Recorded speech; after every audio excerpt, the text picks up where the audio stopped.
The first hole was a promise and a betrayal. Elias drove the post hole digger into the stony soil, his thin shoulders straining against the weight of the tool and the earth's resistance. The twin blades bit into the ground, scraped against buried rock, and came up with a paltry offering of dirt and gravel. He grunted, a short, sharp sound lost in the vast quiet of the valley, and plunged the digger back in. Beside him, a lanky, brindle-coated dog with intelligent amber eyes watched the repetitive motion, his head cocked. Bastian did not question the labor, only the pause between efforts. When Elias stopped to wipe sweat from his brow with the back of a dusty forearm, the dog nudged his hand with a wet nose, a silent inquiry. Elias scratched behind the dog's ears, his calloused fingers finding a familiar comfort in the coarse fur. The sun was a smear of orange behind the western ridge, and the air was cooling fast, carrying the scent of pine and damp earth from the coming night. He had 4 holes to dig before full dark, each one precisely 12 feet from the last, forming a perfect, and to anyone else, an impossibly small square for the foundation of a house. He was on the 3rd hole when Silas Kane shuffled up the path, his gait the slow, careful march of a man whose joints had been complaining for 30 years. Silas stopped a dozen feet away, leaning on a hickory walking stick that was nearly as gnarled as he was. He watched Elias heave another mouthful of dirt from the ground for a long minute, his lips pursed under a white mustache. "That's a strange place for a foundation, boy," Silas finally said, his voice raspy with disuse. "Too close to the north slope. The drifts will bury you clear to the eaves come January." Elias didn't stop digging. He positioned the blades, bore down with his weight, and twisted. "It has to be here." Silas grunted, a sound of mild contempt. "And it's too small. 12 by 12? That's not a house, it's a pantry." "What in God's name are you thinking? Building a home the size of a woodshed. You'll freeze solid before the first thaw." He gestured with his stick toward the wide, sensible footprints of the other homes in the valley, their broad foundations promising stability and space. "Your father's place was twice that size, at least. Had room to breathe." Elias finally paused, leaning on the handles of the digger. He looked at the old man, his face impassive.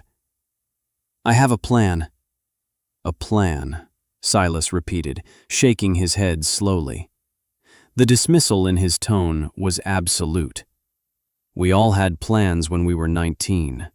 Then winter came and taught us better. Wait until the wind howls down this valley. That little box of yours will be torn apart like a chicken coop in a tornado." He spat a brown stream of tobacco juice near a thistle. "Don't say I didn't warn you." He turned and shuffled back the way he came, a prophet of doom who had delivered his sermon. Elias watched him go. He did not feel anger or even frustration. He felt only the familiar weight of solitude and the quiet certainty of the pages in his father's journal. He went back to digging. The 4th hole was finished as the last light bled from the sky, leaving the mountains as black cutouts against a sea of stars. He and Bastian walked back to the temporary shelter he'd built, a simple lean-to against a rock outcropping. Inside, by the light of a flickering lantern, he opened the journal. The leather was worn smooth, the pages filled with his father's dense, sloping script, diagrams and columns of figures. It wasn't a diary, it was a book of theories, a lifetime of observations on wind and snow and heat. His father had been a quiet man, a thinker whom the valley had mostly misunderstood. They saw him as a dreamer, a man who spent more time watching smoke rise than he did plowing a straight furrow. But in the journal, he was a scientist. Elias ran his finger over a detailed cross-section of the structure he was about to build. It was labeled the thermal stack. The concept was simple, elegant, and to men like Silas, utterly insane. A central stone flue, massive and tall, would act as a thermal battery. Around it, 4 small rooms would be stacked one on top of the other, not side by side. The lowest level, dug partially into the earth, was for cold storage. The second, the main living and cooking area. The third, a study or workroom. The fourth, the sleeping loft. Heat from the fire at the base would rise through the stone flue, warming each successive level. The journal was filled with calculations, temperature projections written in a confident hand. Each level gains approximately 8 degrees. The top floor, furthest from the cold ground and closest to the radiating chimney, remains temperate even with a minimal fire. A house that breathed heat upwards, a vertical refuge. Elias closed the book, the scent of old paper and ink a final connection to the man who had written it. He had the plan. A few days later, Martha Gable arrived, carrying a small, cloth-wrapped loaf of still warm bread. She was a kind woman who had known his mother, and her eyes held a perpetual state of worry, especially when they landed on Elias. She surveyed the 4 posts sticking out of the ground, the strings stretched between them indicating the tiny footprint. "Elias, are you sure you know what you're doing?" she asked, her voice gentle. She handed him the bread. "Silas says you're building a tower. He says it's foolishness." "Thank you for the bread, Martha," he said, taking the offering. Bastian sniffed at the warm cloth, his tail giving a hopeful thump. "It's not safe," she pressed, wringing her hands in her apron. "A boy all alone. This is no place to be experimenting. You should build something proper, something sturdy, something like your father's old place." The foundation of his father's old house, a wide, sensible rectangle, was still visible 50 yards away, a ruin of charred beams and blackened stone from the fire that had taken both his parents 2 years prior. Elias looked at it for a moment, the memory a dull ache. He had salvaged what he could, but he would not rebuild it. He would not rebuild their mistakes. Their house had been spacious and beautiful, but it had been a cold trap, impossible to heat, its grand fireplace consuming a cord of wood a week just to keep the frost off the windows. "This will be sturdy," Elias said, his voice quiet but firm. "This is my home." Martha sighed, a gust of resignation. She saw the same stubborn set of his father's jaw in the boy's face. There was no arguing with it. "Well, at least eat," she said, patting his arm. "Don't work yourself to bone." She left him there, another well-meaning skeptic departing from the strange, lonely stage of his ambition. Elias broke off a piece of the warm bread for himself and a smaller one for Bastian. He ate slowly, methodically, staring at the 4 posts that marked the beginning. It would work. He knew it would. The work of the flue began with the stones.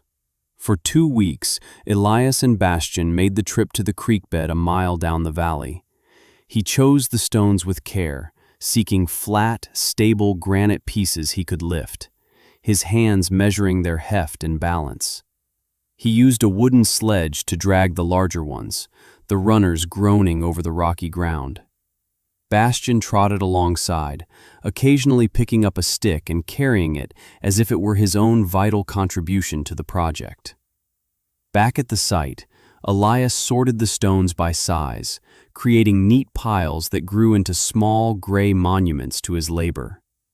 He mixed his own mortar in a wooden trough, using sand from the same creek, lime he'd purchased in town with the last of his parents' money, and water he hauled in buckets from a spring. The base of the chimney was 6 feet square, a massive footprint that took up a quarter of the entire foundation. He laid the first course of stones with a reverence that bordered on prayer, checking each one with a level, tapping it into place with a mallet, filling the gaps with mortar. His father's journal had been explicit. The flue is the heart. It must be flawless. A single weak point, a single crack, and the entire system fails. He worked from sunrise to sunset, a slow, vertical progress. The stone rose course by course, a thick, solid pillar at the center of the wooden frame that was rising around it. Silas would sometimes watch from his own property, a distant, critical shape. He never came close again, but his disapproval was a palpable presence in the air. As the flue passed the 10-foot mark, Mr. Thorne rode by. Harrison Thorne owned the sawmill, the general store, and the largest parcel of land in the valley. He reined in his handsome bay mare, looking down at Elias from a height of both horse and status. "That's my timber you're using, son," Thorne said, his voice smooth but edged with steel. He gestured with a gloved hand at the stacks of milled lumber. "Paid for, I know, but I sell it with the expectation it'll be used for a proper building, not that." He eyed the strange structure, a stone column wrapped in a wooden skeleton. "It's an eyesore. People are talking. They're saying the boy who lost his parents has lost his mind as well." Elias placed another stone, carefully buttering it with mortar. He didn't look up. "It's a house." "It's a disgrace," Thorne corrected. "And a danger. A strong wind will take it down before the first snow, and I won't have my timber responsible for a collapse. You're wasting good wood and making a fool of yourself. Tear it down and build something sensible, and I'll even extend you credit for the materials." Elias finally straightened, his back protesting with a sharp ache. He met the man's gaze. "No." Thorne's jaw tightened. He saw no fear in the boy's eyes, no deference, only a quiet, infuriating resolve. "Have it your way," he snapped, pulling on the reins. The horse danced sideways. "But when that thing comes crashing down, don't come to me for so much as a splinter." He galloped away, leaving a cloud of dust that settled slowly over the construction site. Elias watched him go, then turned back to his work. The judgment of others was just weather. It passed. The stone and wood remained. Summer bled into autumn, the days growing shorter, the air crisper. The second level was framed, then the third. He worked with a relentless rhythm, his body hardening to the task. His hands, once merely calloused, were now landscapes of thickened skin, crisscrossed with the faint white lines of old cuts and the dark scabs of new ones. One afternoon, a chisel slipped, gouging a deep cut across his forearm. He hissed in a breath, blood welling up instantly. He sat down, Bastian immediately whining and licking at the wound. Elias poured clean water over it from his canteen, the cold liquid a sharp shock. He went to his lean-to, found the needle and thread he used for mending canvas, and sterilized it in the flame of his lantern. With steady hands, he stitched the wound closed himself, his face a mask of concentration as he pulled the thread tight, creating 6 neat black sutures in his own skin. He wrapped it with a strip of clean cloth and went back to work. There was no one to help. There was no time to stop.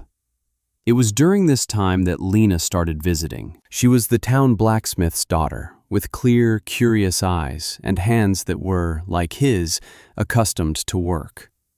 She didn't bring pity or unsolicited advice. She brought a small bucket of cool water from the town well, which was colder and sweeter than his spring water.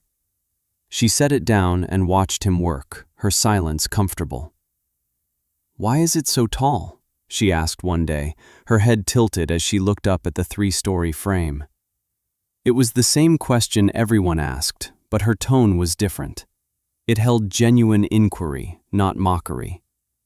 Elias stopped what he was doing, surprised to find he wanted to answer. He pointed toward the central stone flue, which now rose a full 25 feet. "Heat rises," he said simply. She considered this, her gaze following the line of the chimney up to the sky. "So the top will be the warmest?" "Yes." "And the bottom?" "For storage, for things that need to stay cold." A slow smile spread across her face. "That's clever," she said. "It's like a mountain, different climates at different heights." He had never thought of it that way. He looked from her to the tower and back again. For the first time, he felt a flicker of something other than grim determination. He felt a sliver of pride. She began stopping by every few days, sometimes with water, sometimes with a handful of apples from her father's orchard. They rarely spoke more than a few sentences, but her presence was a quiet affirmation. She was the only person in the valley who looked at his creation and saw not madness, but a design. He raced against the coming winter. The signs were all there, just as the old-timers muttered in town. The squirrels were frantic, their caches overflowing. The bark on the north side of the trees was thicker than usual. Silas, in a rare moment of what seemed like genuine concern, stopped him as he was hauling the last of the roofing timbers. "The geese flew south a month early, boy," he said, his voice low. "I've seen a winter like this coming only twice in my life. Once when I was a boy, and again in 48. The snows of 48 buried houses to the rooftops. People died in their beds, frozen solid. That chimney of yours, it'll be your tomb when the real cold comes. There's still time to build a proper shelter." "This is my shelter," Elias replied, hefting a beam onto his shoulder. The weight was immense, but familiar. He carried it to the tower and began the arduous process of hoisting it to the 4th level. He finished the roof as the first snowflakes of the season drifted down, fat and wet and silent. The structure was complete. It stood against the gray sky, a 4-story wooden tower, just 12 feet square at its base, rising a full 38 feet from the ground to its peak. It looked precarious, alien.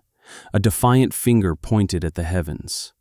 He had packed the walls with a mixture of dried moss and clay, a thick, heavy insulation.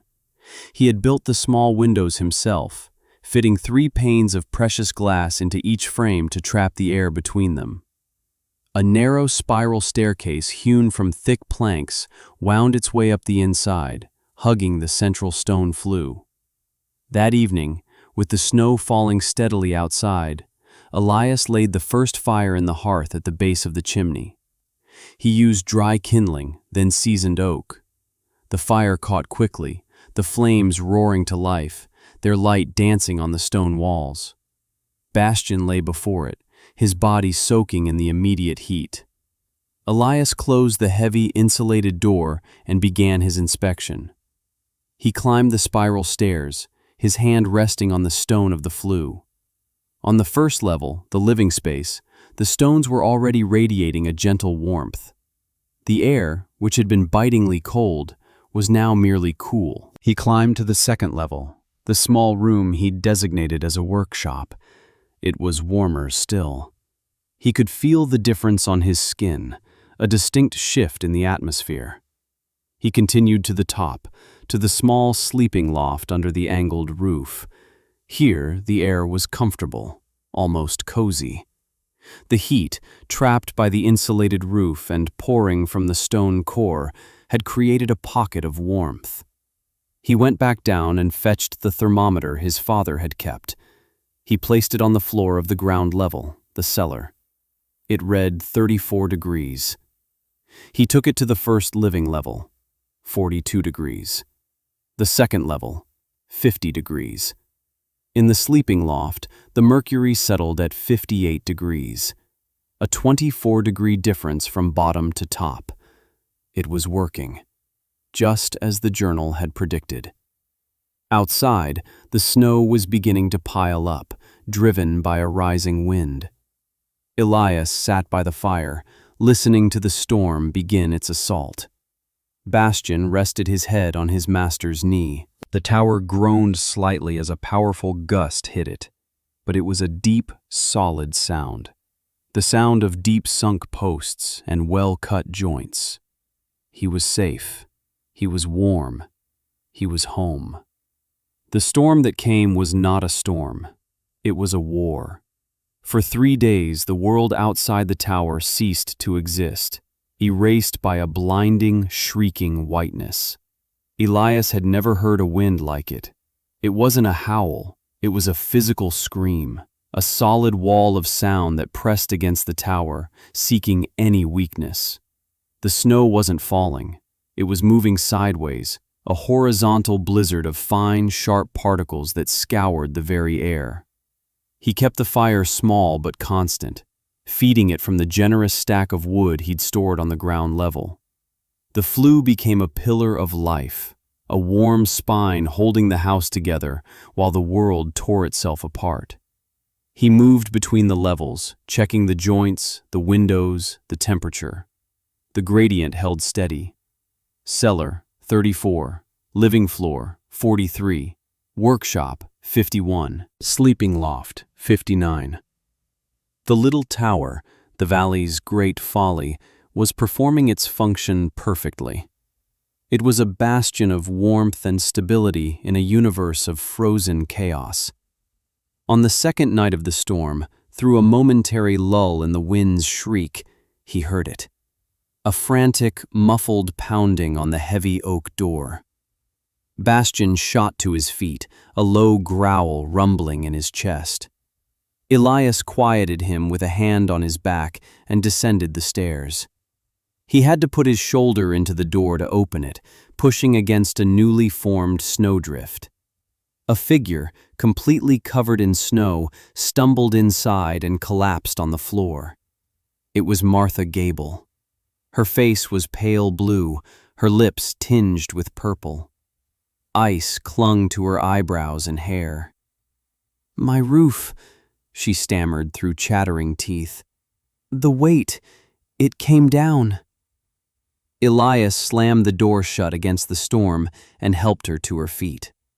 He led her up the stairs, past the cool first level to the warmer second. He sat her down on a stool, wrapped her in a thick wool blanket, and gave her a tin mug of hot water he kept simmering on a small grate in the fireplace.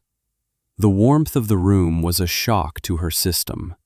She looked around the small, spare space, her eyes wide with disbelief. "It's warm," she whispered, as if witnessing a miracle. "Silas said, everyone said you'd freeze." "It's warmer upstairs," Elias said simply. An hour later, there was more pounding. This time it was Silas himself, his face a mask of frozen snow and shame. Behind him were his son and daughter-in-law. Their own roof, on a house that had stood for 50 years, had also collapsed. Silas didn't speak as Elias let them in. He simply looked at the solid stone flue, at the tight-fitting timbers, at the calm warmth of the room. He ran a hand over the wall, feeling the absence of any draft. He looked at Elias, and for the first time, the boy saw not scorn in the old man's eyes, but a deep and profound respect. "The drift was to my waist," Silas said, his voice hoarse. "Never seen the like. Never." Elias nodded and pointed up the stairs. "Take your family to the top floor. It's the warmest. The children should be there." They were the first of many. As the third day dawned, a trickle of refugees became a steady stream. The storm had broken the valley. Sturdy, sensible homes, built low and wide to the ground, were being crushed or buried. People were freezing in the dark. The tower, tall and slender, shed the snow and broke the wind. Its strangeness was its salvation. Lena arrived with her father and two younger siblings, her face grim but resolute. She met Elias's eyes as she entered, and in her gaze was a world of understanding. "I knew you'd be all right," she said, her voice barely audible above the wind. "I told them." Last of all came Mr. Thorne. He was not on his handsome horse. He was on foot, wading through the chest-deep snow, his fine wool coat torn and his face gaunt with exhaustion. His own grand manor, with its huge, single-pane windows and inefficient furnace, had become an ice palace. The windows had blown in, and the fire had died. He stood in Elias's doorway, a man stripped of all his authority, and looked at the quiet 19-year-old boy he had ridiculed. "My wife, she's unwell," Thorne said, his voice cracking. "We have nowhere to go." Elias simply stepped aside and let him in. For the final day of the storm, the tower became an ark. 27 people found shelter within its 12 by 12-foot walls. The lowest level held the firewood and supplies. The first floor was crowded with the able-bodied men who helped keep the fire going. The second floor held the women and older residents. The top floor, the warmest of all, was given over to the children and the infirm, including Thorne's wife. The small space was cramped and smelled of wet wool and wood smoke, but it was alive. In the heart of the great white hurricane that had frozen and crushed the valley, the Mad Boy's Folly was the only thing left standing, a warm, beating heart of stone and wood. Elias moved among the people, a quiet, reassuring presence, his short, declarative sentences cutting through the fear. "There is enough wood. The walls will hold. We will be safe here." And they believed him. They had no other choice. When the storm finally broke on the morning of the fourth day, the silence was as shocking as the noise had been. The world was a single, immense sculpture of white. The valley was gone, buried under a sea of snow that had drifted in places to 20 feet deep. From the top window of the tower, you could see the devastation. Roofs were caved in. Entire homes had vanished. The only landmarks were the tops of the tallest pines and the smoke rising from the stone chimney of the tower itself. It had survived. They had all survived. The work of digging out began. It was slow, brutal labor, but something had changed. The community, once a collection of separate families, now moved as one. The acknowledged center of that unit was Elias's tower.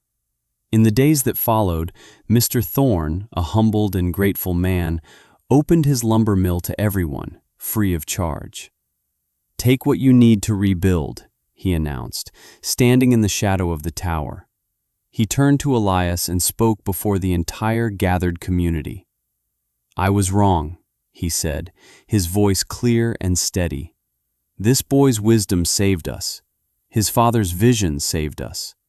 I called this house an eyesore. I see now that it is the most beautiful thing in this valley." Silas Kane became Elias's most vocal disciple. He, who had been the first to mock, was now the first to learn. He spent hours with Elias, studying the journal, learning the principles of thermal stacking. He took Elias's core design and, using his own decades of building experience, helped other families adapt it. He would stand over their new foundations, pointing and explaining. "The flue is the heart," he'd say, his voice filled with the conviction of a convert. "And you stack the rooms, one on top of the other. It seems wrong, but it'll work." He was echoing Elias's words, giving them the weight of his age and experience. The knowledge was spreading, becoming part of the valley's common law. Elias himself remained unchanged. He was still quiet, still a man of few words, but he was no longer an outsider. He worked alongside the others, helping them frame their new, taller homes, his actions still his primary language. Lena was a constant presence by his side, their bond forged in the crisis and solidified in the shared labor of rebuilding. They spoke little, but they understood everything.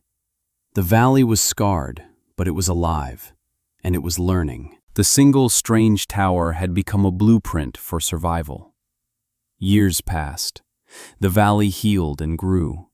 More thermal stacks rose, each one a variation on Elias's original design, but all sharing the same principle of vertical living. The community became known for its strange, tall houses and its resilience to the harsh mountain winters. No one ever froze in the valley again. The Great Storm became a legend, a story told to children about the time the world turned white, and everyone was saved by the quiet boy in the Jenga tower. Elias and Lena married and raised 2 children in the original stack. The house, which had once seemed so small, was a perfect home, its different levels providing spaces for work, for life, and for sleep, all warmed by the single, steady fire at its heart. Elias became an elder of the community, a man respected not for his words, but for his deep, practical wisdom. He never boasted. He never said, "I told you so."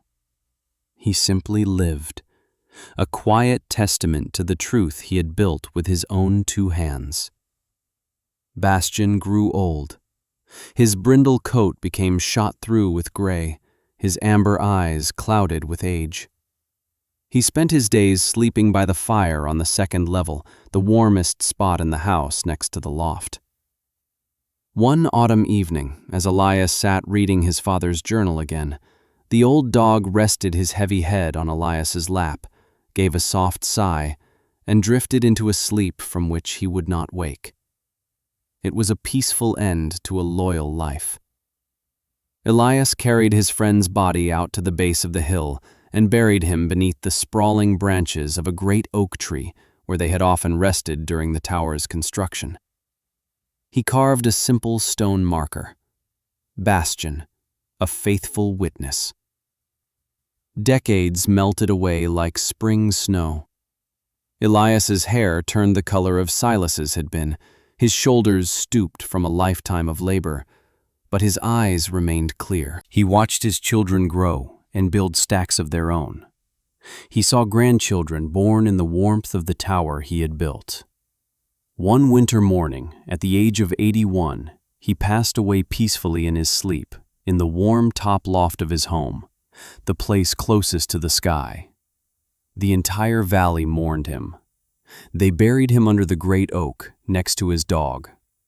Lena commissioned a new gravestone, cut from the same granite he had used to build his flue. The epitaph was short, just as he would have wanted. It did not list the dates of his birth or death. It said only, Elias. He built a home for everyone. More time passed. Generations came and went. The valley changed, but the tower remained.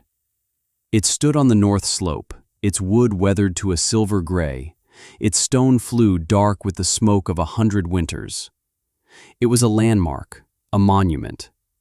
Tourists would sometimes come to see the strange, tall house and hear the story of its builder. A new family lived inside it now, and the sound of children's laughter often drifted from its small, triple-paned windows. It was no longer just a house. It was a legacy, an idea made manifest in wood and stone. It stood against the wind and the snow, a silent, enduring testament to a quiet boy's stubborn faith, and the simple, profound truth that heat and hope always rise.